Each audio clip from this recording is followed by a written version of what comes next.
지금은 예전과 같지 않아서 우리가 좀 그런 말들을 예전보다는 쉽게 하죠.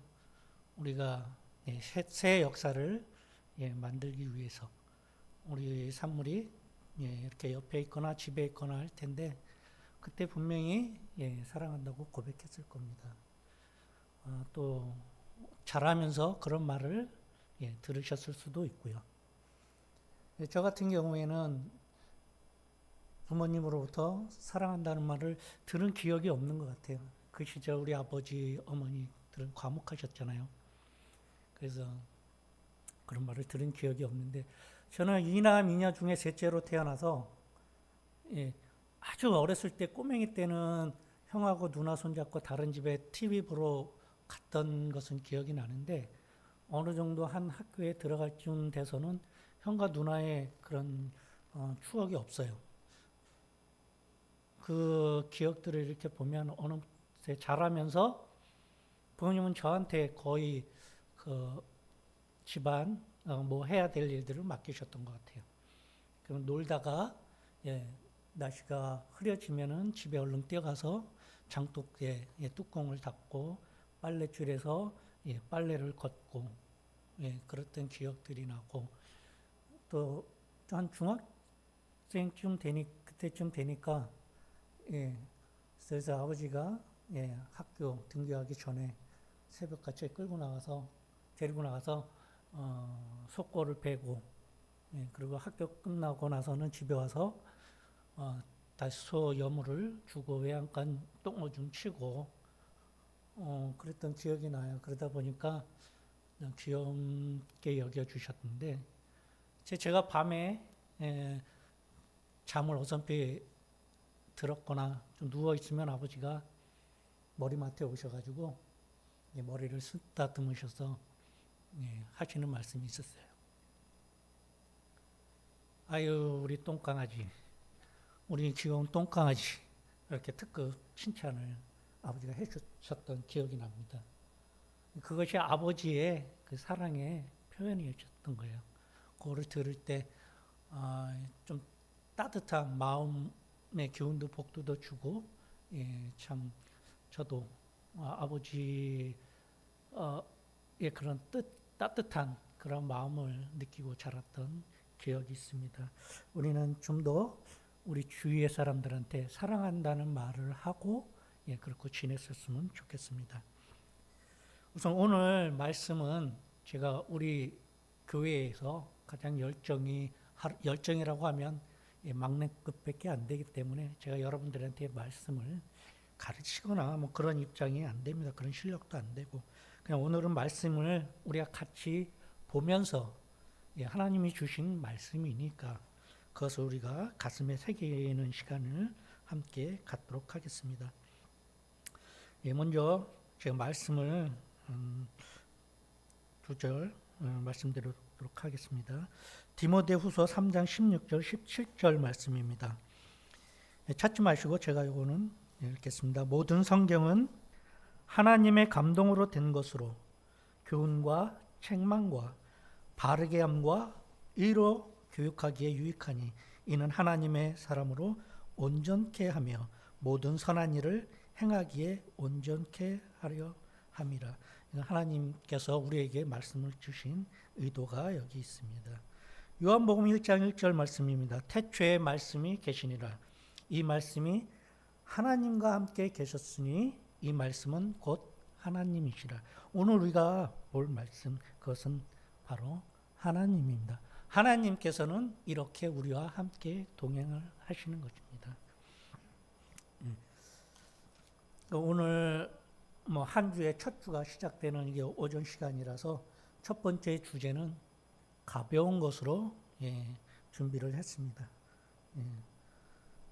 가볍게 준비했으니까 가벼운 마음으로 들어주시면 된다고 생각이 됩니다. 여러분들은 천국에 간다고 확신을 하십니까? 네? 우리가 순도 99.99%의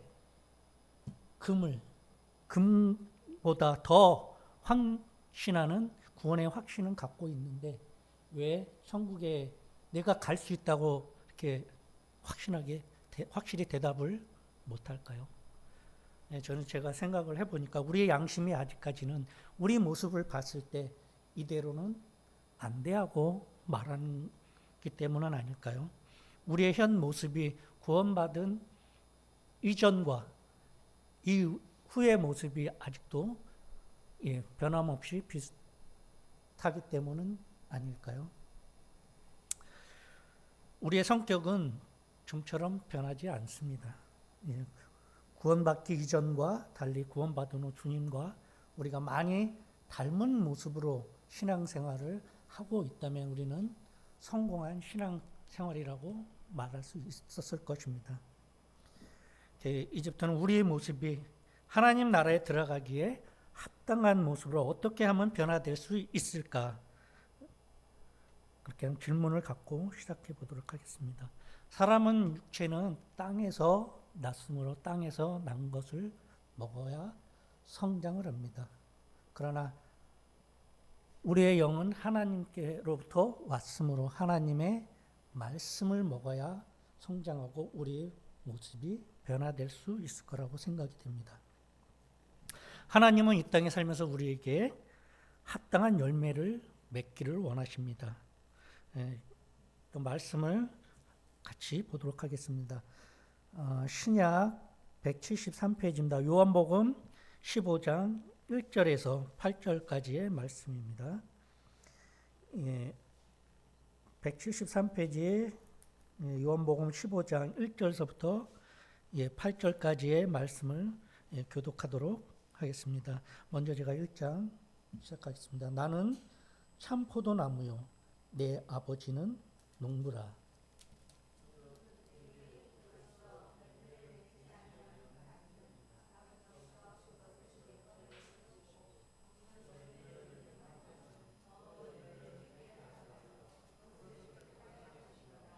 3절입니다. 너희는 내가 일러준 말로 이미 깨끗하여졌으니.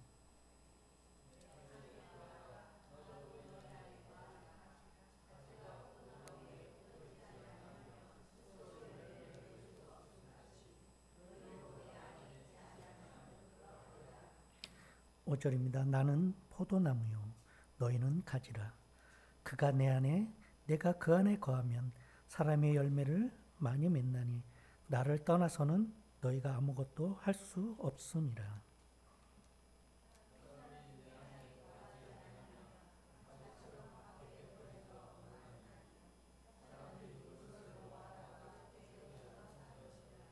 (7절입니다) 너희가 내 안에 거하고 내 말이 너희 안에 거하면 무엇이든지 원하는 대로 구하라. 그리하면 이루리라.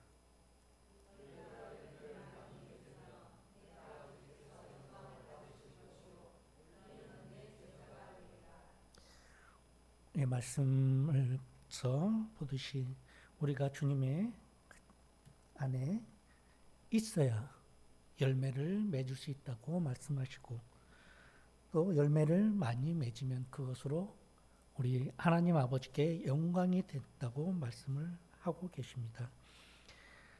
9절에서 12절 말씀도 같이 교독하도록 하겠습니다. 9절에서 12절 말씀입니다. 9절 아버지께서 나를 사랑하신 것 같이 나도 너희를 사랑하였으니 나의 사랑 안에서 거하라.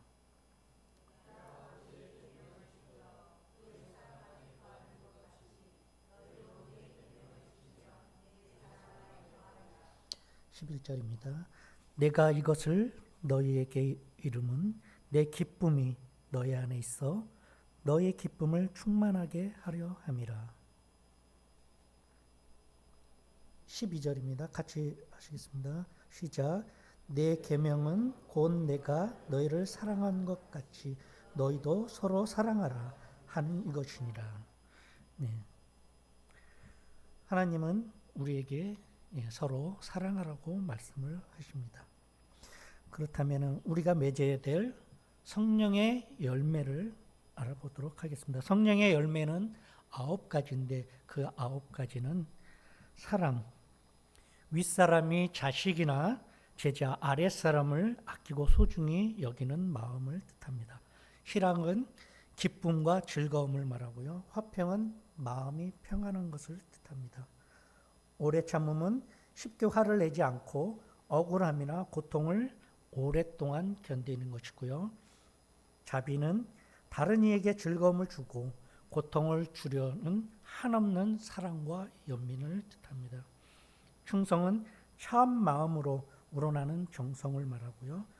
온유는 자신을 낮추고 하나님께 순종하는 겸손함을 뜻합니다. 우리 주님께서는 본인 자신을 나는 온유한 자라고 말씀을 하셨습니다. 절제는 욕망을 다스리는 자제력입니다. 여러분, 이렇게 9가지의 열매를 우리 보고 맺으라고 그랬는데 저는 그렇게 생각을 합니다. 이렇게 9가지의 열매, 내가 한 가지의 열매도 정말 맺기 힘든데 이렇게 많은 가지의 열매를 맺으라고 그러니까 이거 어떡하지라는 마음이 들었는데 제가 아무튼 언젠가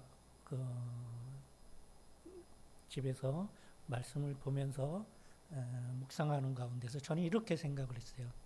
원래 열매는 한 가지인데 그 안에 그 열매의 맛이 여러 가지 맛이 있지 않습니까? 저는 그렇게 생각을 했습니다. 가령 사과를 우리가 한 입 베어 물면 그 껍질의 맛이 있을 거고 또 과즙의 그 촉촉함이나 또 단맛이 있을 거고 그 안에 또 씨앗의 맛이 있을 거고 저는 그렇게 원래 이게 사랑의 한 열매인데 그 사랑 안에는 여러 가지의 맛이 있다라고 그렇게 저는 묵상 가운데서 생각하고 깨달았습니다. 이거는 저의 생각입니다. 신학자들이 그렇게 말씀하시는 건 아니고 저는 그렇게 생각을 해서 무엇보다도 주님이 우리에게 주신 그 첫 번째 계명 서로 사랑하라.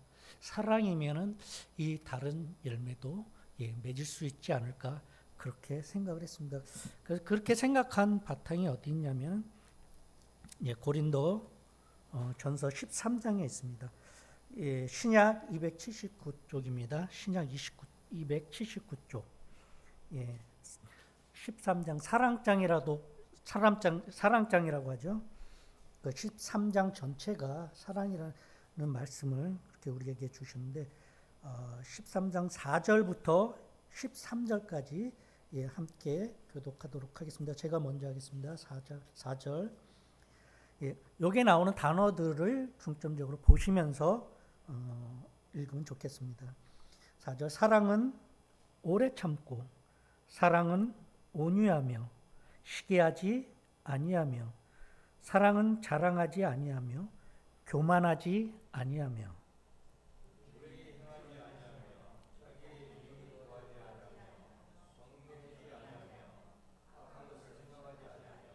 6절입니다. 불의를 기뻐하지 아니하며 진리와 함께 기뻐하고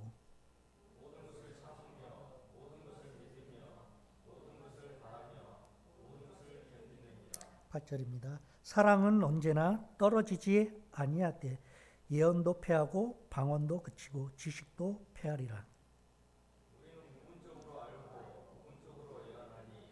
10절. 온전한 것이 올 때에는 부분적으로 하던 것이 패하리라.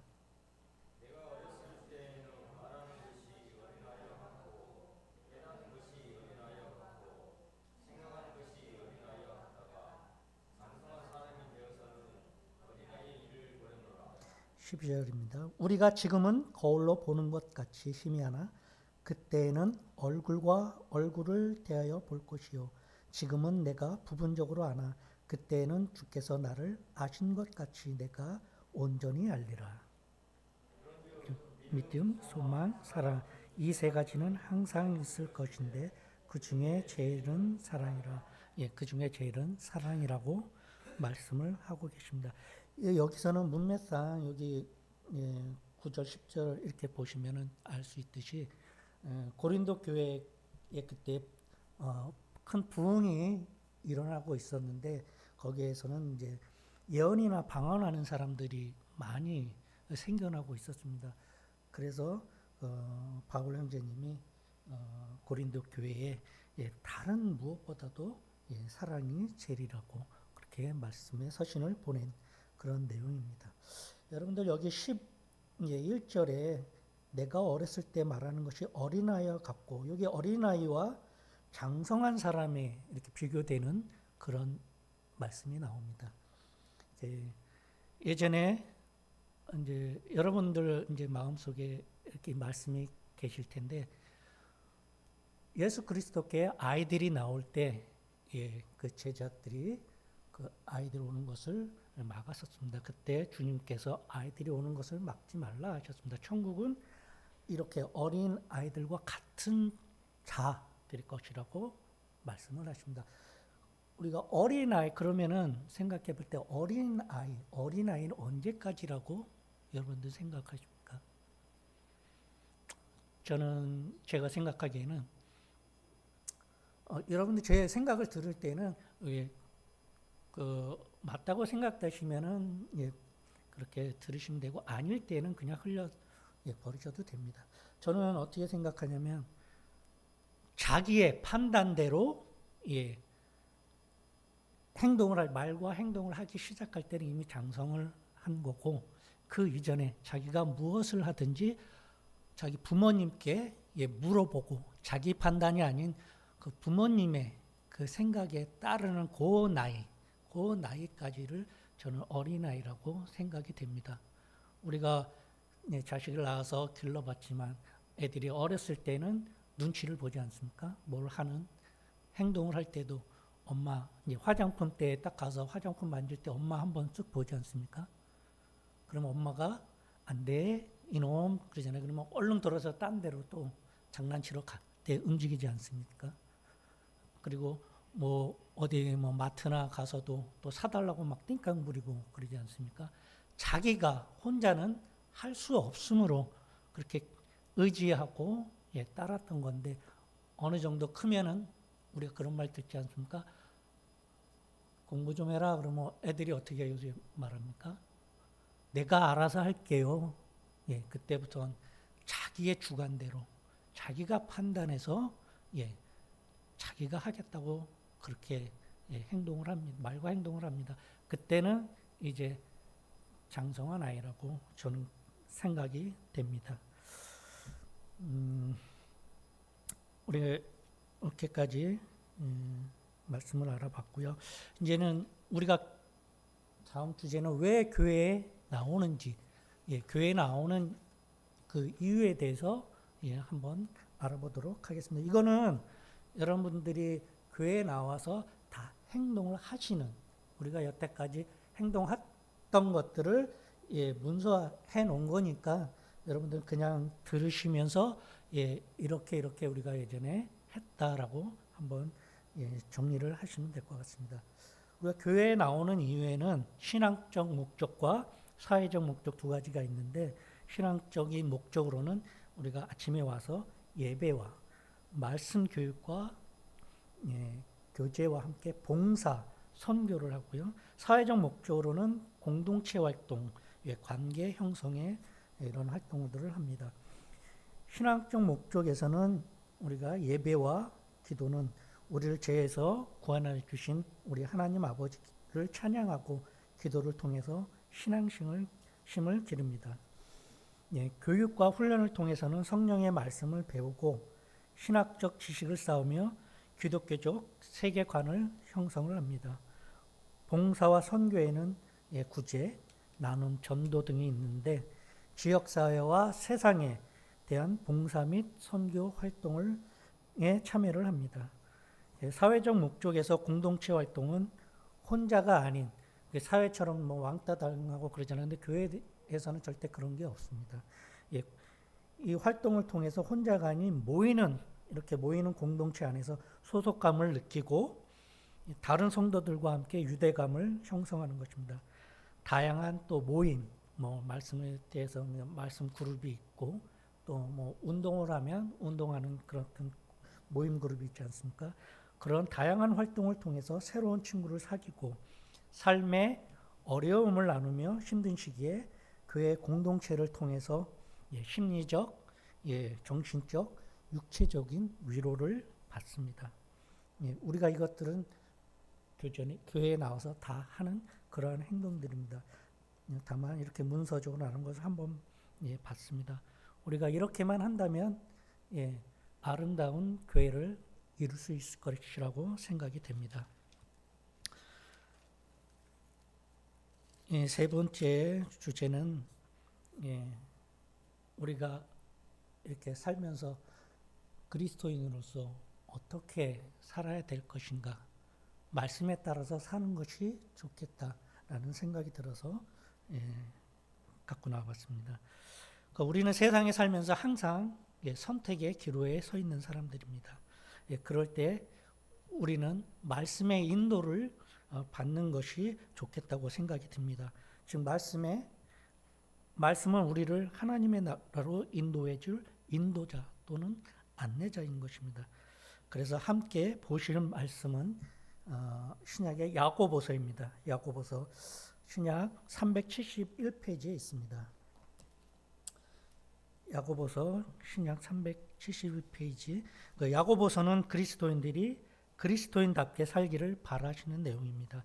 하나님은 우리가 완전하게 되기를 원하시는 게 아니라 어제보다도 좀 나은 영적으로 성장하는 그러한 성도들이 되기를 원하시는 것입니다. 먼저 야고보서 1장 19절 20절 말씀을 함께 보도록 하겠습니다.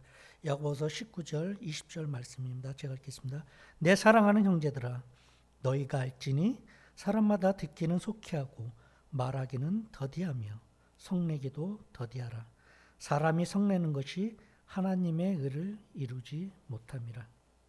우리가 일상생활을 하면서 항상 하는 실수죠.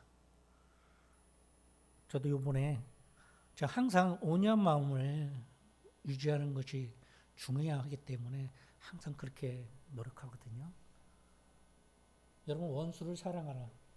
저도 예전에 원수를 사랑하라. 이건 불가능하다고 생각했어요. 근데 가까운 데서부터 시작되지 않습니까? 파랑새는 가까운 데 있지 않습니까? 예.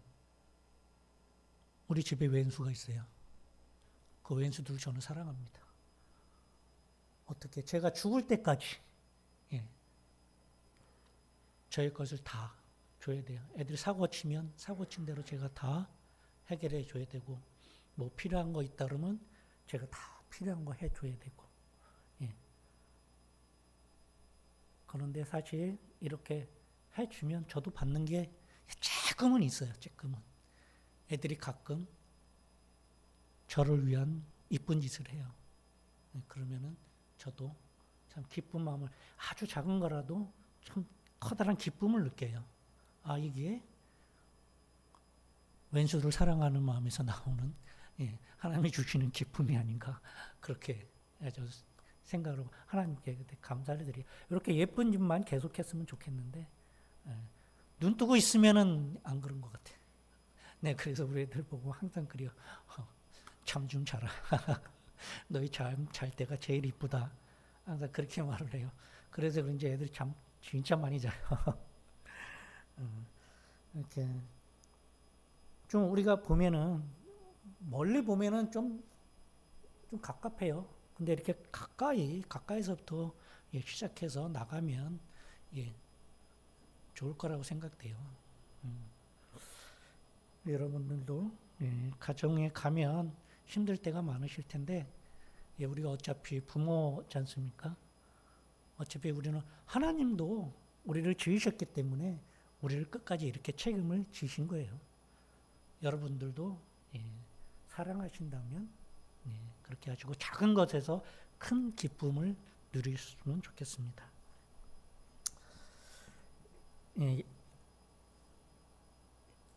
2장 말씀, 2장 13절 말씀으로 한번 가보겠습니다. 2장 13절입니다. 공의를 행하지 아니하는 자에게는 공의 없는 심판이 있으리다. 공의는 심판을 이기고 자랑하느니라.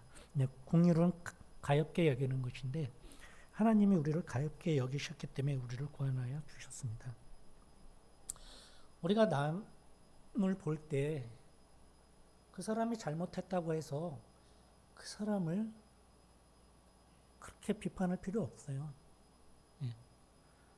우리에게는 하나님의 마음이 더 크게 있어야 돼요. 말씀이 항상 우리 가슴 속에 가득히 넘쳐나야 돼요. 그래야만 우리가 하나님의 말씀을 조금이라도 이해할 수 있어요. 그 말씀이 우리 안에 너무나 초라하게 작게 있다면 우리는 하나님의 말씀을 우리가 죽기까지 깨닫기 힘들 거라고 생각합니다. 말씀이 넘쳐날 때 우리가 이 말씀을 이해하고 하나님의 그 마음을, 그 성품을 이해할 수 있지 않을까 생각이 돼요. 남이 잘못됐을 때 가엾게 여기는 마음, 그것이 먼저라고 생각돼요. 우리가 먼저 갖춰야 될 마음이 있고 나중에 마음이 있는 거예요. 욥의 말씀을 가서 보면 욥의 친구들이 잘못한 게 뭐예요? 욥의 친구들은 자신들이 판단한 거예요. 욥이 잘 될 때는 그가 죄 없이 하나님 곁에 있었을 거라고 생각을 하고, 욥이 잘못된 것은 하나님의 말씀을 거역하고 그렇게 지냈기 때문에 판단하고 자신들이 판단한 그것으로 욥을 판단한 거예요. 잘못된 행동이지 않습니까? 절대 무슨 일이 생기면 이쪽 저쪽 가서 그 사람이 어떻게 되어 있는가 그 상황을 다 알아보고, 우리는 항상 이쪽 저쪽에 취하면은 안 돼요.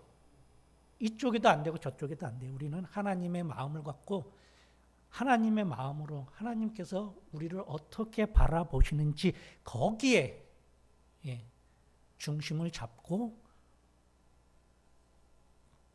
생활을 하셔야 돼요. 물론 판단은 우리가 하면 안 돼요. 우리의 마음의 중심은 하나님이에요. 하나님의 말씀을 갖고 살아야 우리는 절대 실수 없는 그런 성도들의 생활을 할 수 있는 것입니다. 야고보서 3장 6절 말씀 같이 보시겠습니다. 3장 6절에서 10절까지의 말씀이에요. 6절에서 10절까지의 말씀. 요거 함께 교독하도록 하겠습니다. 제가 먼저 6절 말씀하겠습니다. 여기서 말하는 혀는 우리들이라는 말을 말합니다. 혀는 곧 불이요 불이 세계라. 혀는 우리 지체 중에서 온 몸을 더럽히고 삶의 수레바퀴를 불사르나니 그 사르는 것이 지옥불에서 나느니라.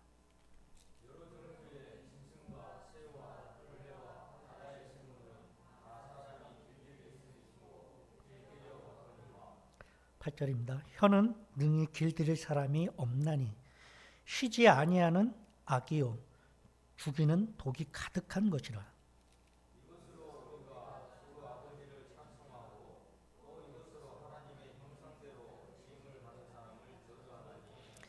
10절입니다. 한 입에서 찬송과 저주가 나오는도다.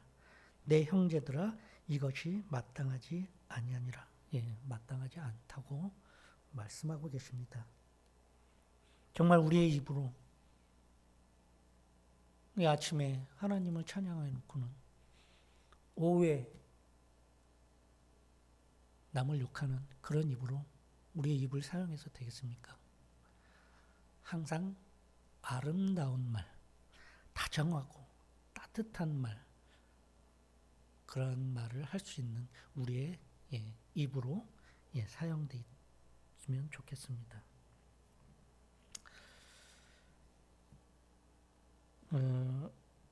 여기에 더해서 제가 마태복음 7장 1절, 2절, 3절의 말씀을 한번 읽도록 하겠습니다. 비판을 받지 아니하려거든 비판하지 말라. 너희가 비판하는 그 비판으로 너희가 비판받을 것이요 너희가 헤아리는 그 헤아림으로 너희가 헤아림을 받을 것이니라. 어찌하여 형제의 눈 속에 있는 티는 보고 내 눈 속에 있는 들보는 보지 못하느냐. 이 말씀 받으면 가슴이 쿵 하지 않습니까? 이런 말씀 볼 때마다 제가 하루 저녁에 꼭 안마 의자에서 안마 받고 들어가 자는데 그 시간대에 꼭 하루의 일과를 되새겨 보면서 참 그때는 내가 왜 그런 말을 했을까, 그런 행동을 했을까 하고 항상 반성을 합니다. 항상 반성을 하는 것은 어렸을 때부터 선생님의 말씀도 하셨고 예전에는 일기 쓰는 습관을 가졌었기 때문에 제가 발전할 수 있는 그러한 계기가 되는, 그렇기 위해서 했던 건데, 사실 저는 매일 반성하면서 그래요. 말씀해 보면 반석 위에다가 집을 지라고 했는데 저는 항상 모래 위에 짓는 것 같아요. 이렇게 반성을 하고 그 다음에 다짐을 하고 해서 꼭 며칠간 참다가 왜 어느 때는 이렇게 터질까? 결국 나는 반석 위에 집을 짓지 못하는 사람이 되는 걸까? 그런 반성을 해요. 이렇게 말씀이 이렇게 꼭 이렇게 반복해서 내 말씀에 충분히 넘치게 이렇게 새겨져 있다면은 어떤 것을 내가 내뱉든지 행동을 하기 전에 우리 주님이 요한의 침례를 받은 후에 성령님에 이끌려서 40일 밤낮을 굶고 받은 이 땅에 마귀로부터 받은 시험이 있지 않습니까? 먹는 것, 재물, 권능에 대해서 우리 주님께서 시험을 받으실 때 우리 주님이 말씀하셨을 때 기록되었을 때 주님은 말씀을 갖고 그 시험을 이겨냈습니다. 모든 우리가 시험에 드는 때에 우리가 먼저 아무 생각 없이 내뱉거나 행동하기 이전에 그 상황에 맞는 주님의 말씀을 꺼냈더라면, 그것으로 행동을 했더라면 우리가 결코 이렇게 실수하지 않는 삶을 살 수 있지 않을까, 그렇게 또 매번 생각을 합니다. 그런데 어쩔 수 없이 변명이지만 이 육체, 이 정신 갖고 살다 보니까 그런 실수를 하는 것 같아요. 그러면서 주님, 저 어찌합니까? 이런 저를 어찌합니까? 아까 우리가 읽었죠. 말씀 안에 거하라고 주님은 제게 말씀을 하십니다. 말씀, 그 말씀이 나의 생명입니다. 말씀이 이렇게 중요합니다.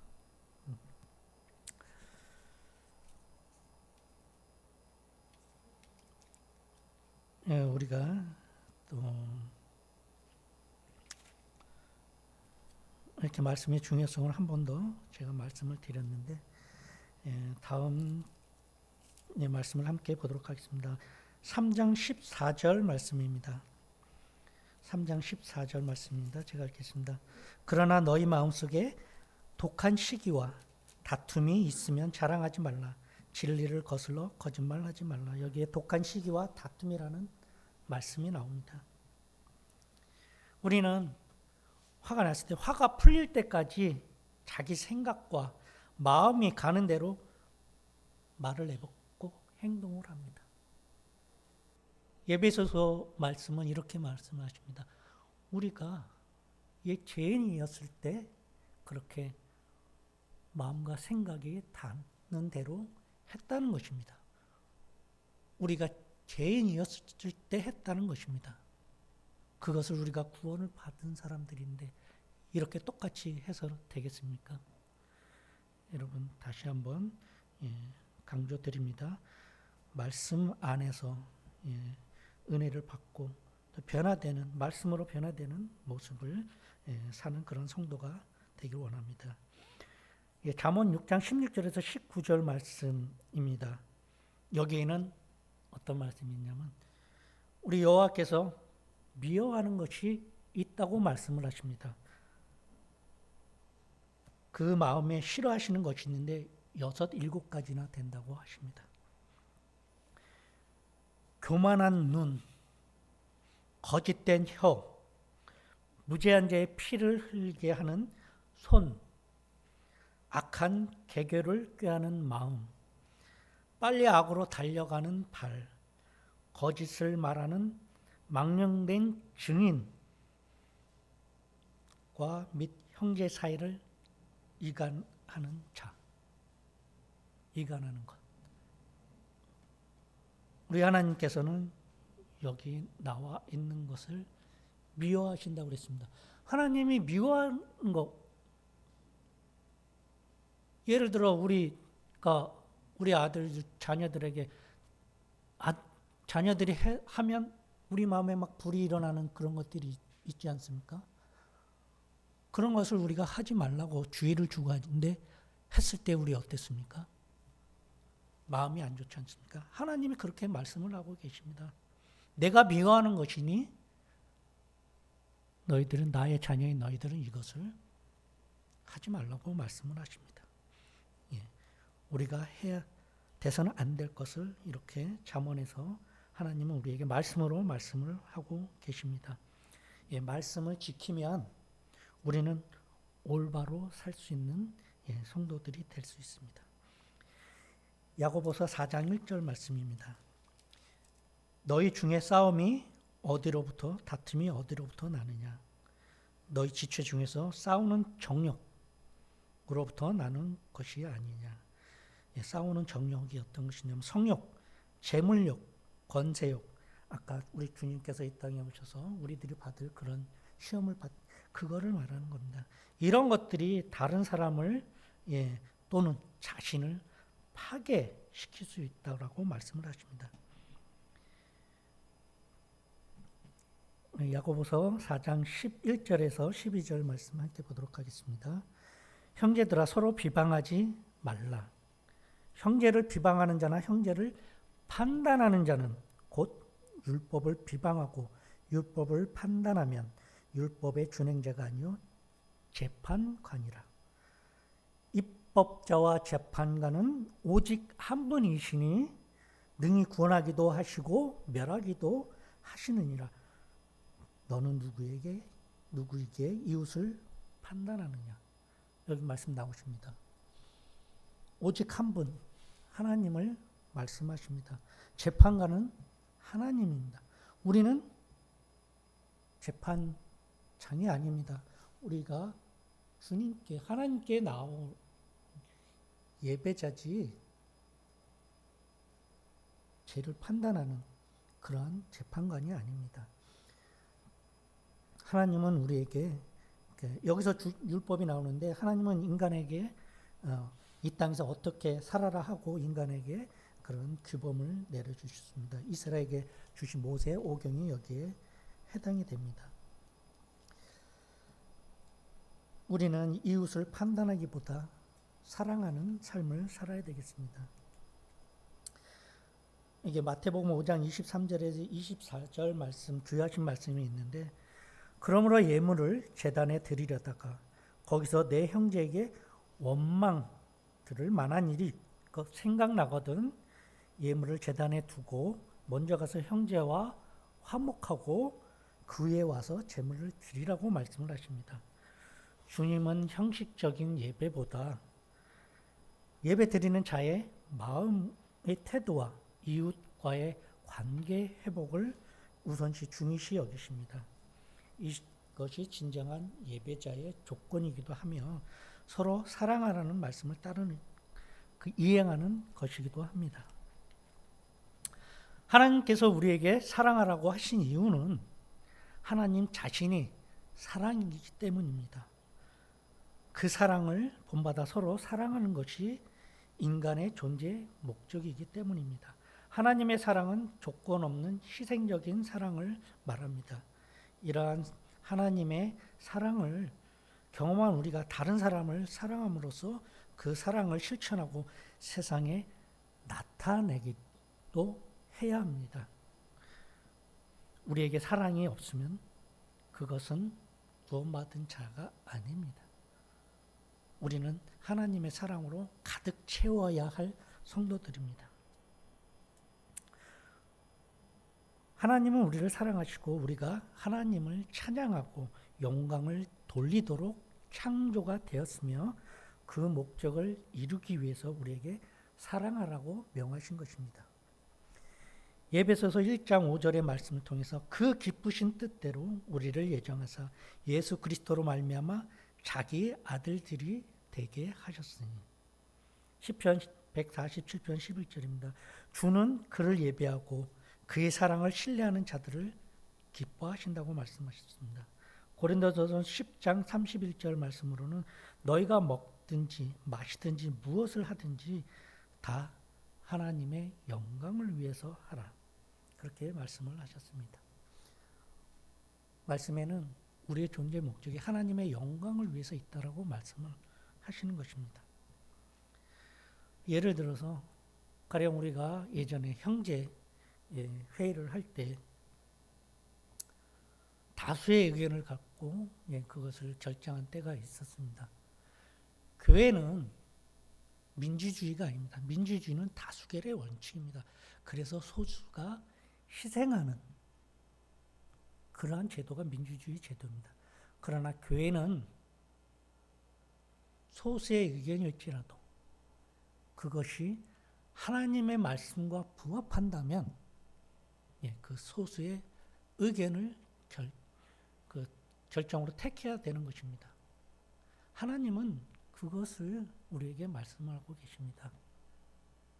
오직 하나님의 말씀을 따르는 우리 교회의 성도들이 되면 좋겠습니다. 오늘 이제 마지막으로 제가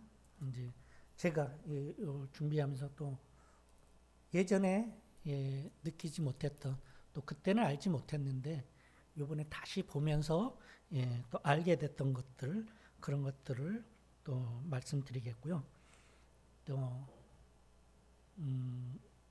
지금까지의 한 말씀과 같이 또 우리에게 없는 것을 우리가 하고 있는 잘못된 것 그것에 대해서 창세기 2장입니다. 구약 3페이지로 가보겠습니다.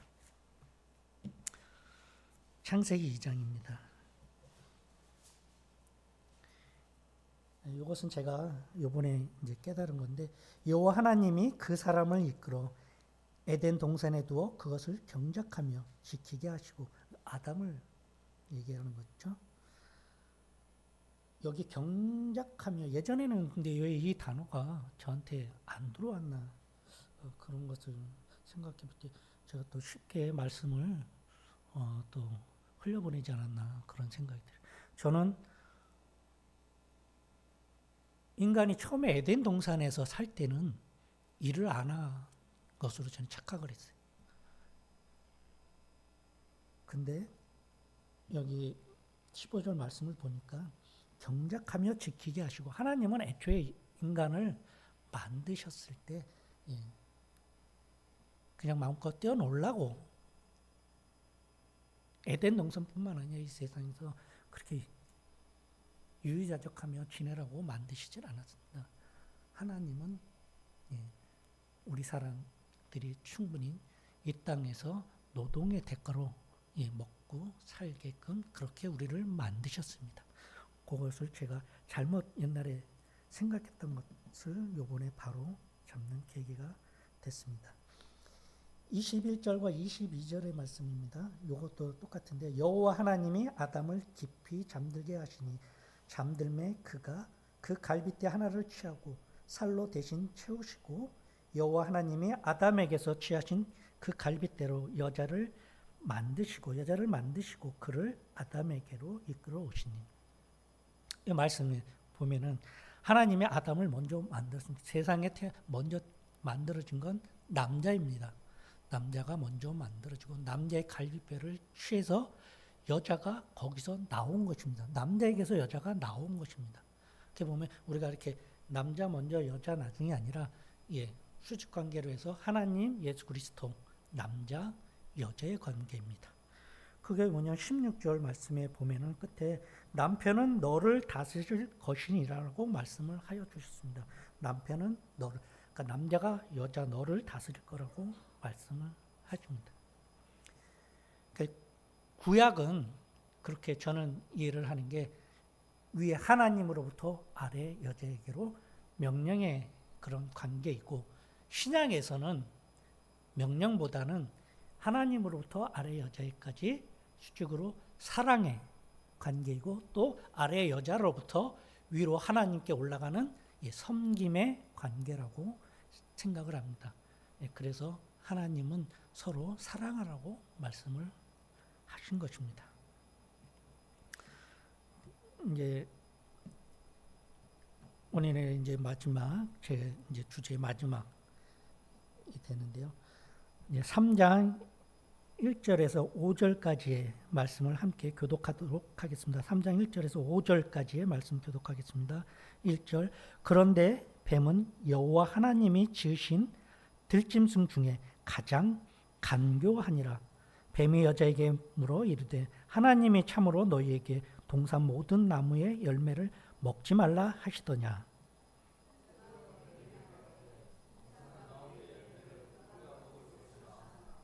3절입니다. 동산 중앙에 있는 나무의 열매는 하나님의 말씀에 너희는 먹지도 말고 만지지도 말라. 너희가 죽을까 하노라 하셨느니라.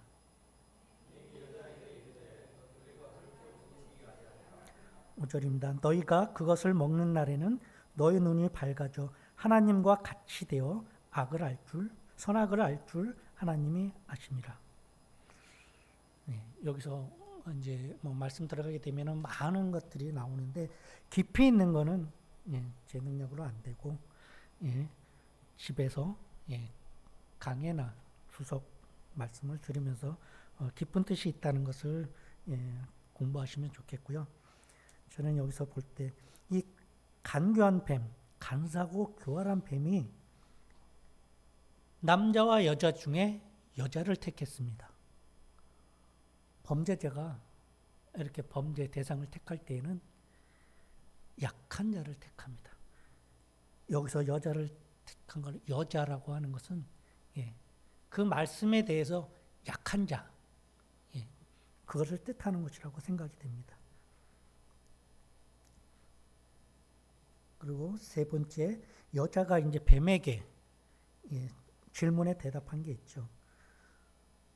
동산 중앙에 있는 나무의 열매는 하나님의 말씀에 너희는 먹지도 말고 만지지도 말라.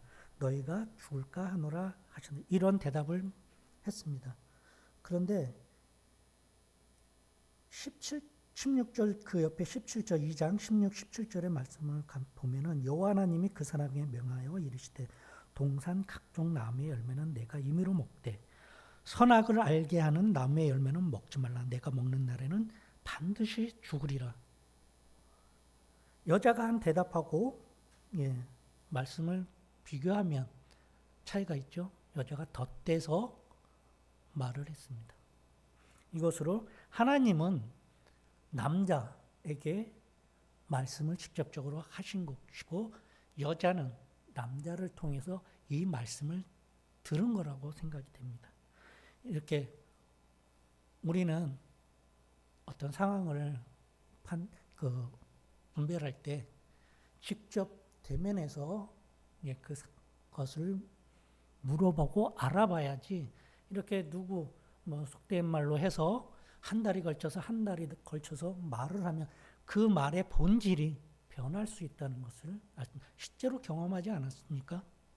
우리가 어렸을 때 학교 다닐 때 이렇게 치는 친구들 많았지 않습니까? 그렇게 갖고 싸움을 일으키게 하는 친구들이 있었습니다.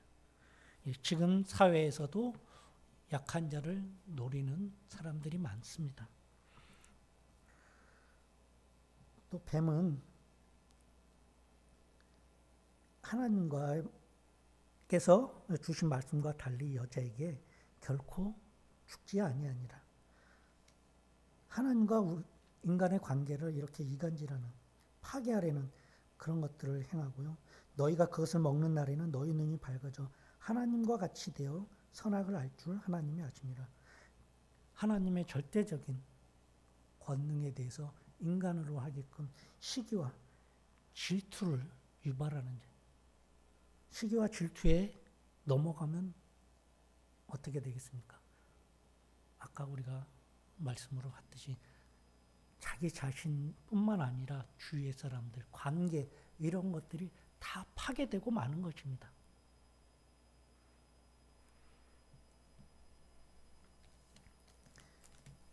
여기서 선악과를 먹은 거에 대한 얘기를, 이게 오늘 제가 말씀드리고 싶은 포인트인데, 3장 22절 말씀에서 가서 보면, 여호와 하나님이 이르시되 보라, 이 사람이 선악과를 아는 일에 우리 중 하나님 같이 되었으니, 우리가 인간이 선악과를 먹었습니다. 그렇다면 여러분들은 선악을 판별할 줄 아시는 능력이 지금 있다고 생각되십니까? 선악을 분명히 완벽히 구별하십니까? 하나님의 선은 절대적이어서 어느 쪽 치우치지도 않아요. 선이 있으면 어느 때는 넘고 어느 때는 밑으로 내려오고, 그런 선이 아닙니다. 절대적인 선입니다. 그런데 인간의 선은 어떻습니까? 여러분들 요새 뉴스를 접해서 이런 사법부가 행하는 그러한 행태에 대해서 접하지 않습니까? 인간은 문서화해놓고 그것으로 지키라고, 그대로 하라고 했는데도 불구하고 자기 중심적으로 자기 관계 이런 것들을 따져서 선악을 판별하고 징벌을 합니다. 예전에 나왔던 뉴스 생각나시겠죠? 버스 기사가 하루 일과 마치면 그 공금을 회사에 그대로 넣어야 됩니다. 그런데 자판기에 커피 한 잔 먹고 싶어서 700원을 빼서 커피를 마셨습니다. 그것이 들통나서 재판까지 갔어요. 그래서 결국은 그 사람 회사에서 퇴사하게 되는 그런 상황까지 갔습니다. 그런데 반면으로 교수, 그 나라에서 보조해주는 그 연구비를 횡령했어요. 검사, 뇌물 2천만 원 받았어요. 그런데 그 사람들은 경고에 그쳤어요. 우리가 생각하기에 지금 뉴스에도 나오지만 700원 받은 사람, 에이 그 정도 이렇게 얘기하잖아요. 저도 처음에 그렇게 생각해서, 세상에 있는 지식으로는 그렇게 생각할 수 있어요. 700원 그냥 봐줄 수 있잖아. 근데 누가 봐도 저 교수나 검사는 마땅히 그 자리에서 물러나야 될 정도 아닙니까? 그런 양심도 없는데, 그런데도 불구하고 그 사람들은 경고를 받고 계속 돈을 받고 자기 직장에 다녀요. 우리는 이렇게 생각할 수 있어요. 그런데 하나님의 선으로는 이 700원짜리 한 사람도 죄인이에요.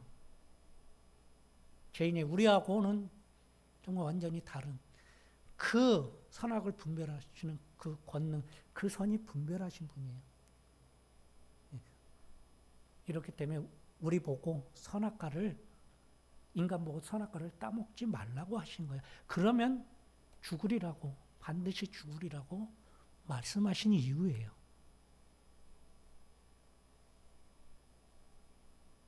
우리가 잘못 판단하고 하면 누가 죽겠어요?